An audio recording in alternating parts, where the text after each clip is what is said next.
جرمنی کے شہر برلن میں پاکستانی سفارت خانے کی طرف سے یوم یکجہتی کشمیر کے حوالے سے ویبینار کا انعقاد کیا گیا، اور اس ویبینار میں چیئرمین کشمیر کمیٹی شہریار خان آفریدی اور صدر آزاد جموں و کشمیر مسعود خان سمیت جرمنی میں مقیم پاکستانی اور مقامی لوگوں کی بڑی تعداد نے شرکت کی۔ اس موقع پر شہریار خان آفریدی کا کہنا تھا کہ کشمیر پاکستان اور بھارت کا باہمی مسئلہ نہیں بلکہ انسانی حقوق کی پامالی کا مسئلہ ہے، جس میں بین الاقوامی برادری کی بروقت مداخلت کی ضرورت ہے۔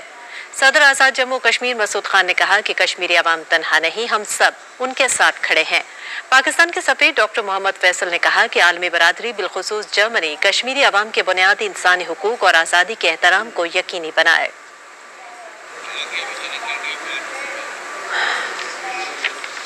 نے کہا کہ کشمیری عوام تنہا نہیں، ہم سب ان کے ساتھ کھڑے ہیں۔ پاکستان کے سفیر ڈاکٹر محمد فیصل نے کہا کہ عالمی برادری بالخصوص جرمنی کشمیری عوام کے بنیادی انسانی حقوق اور آزادی کے احترام کو یقینی بنائے۔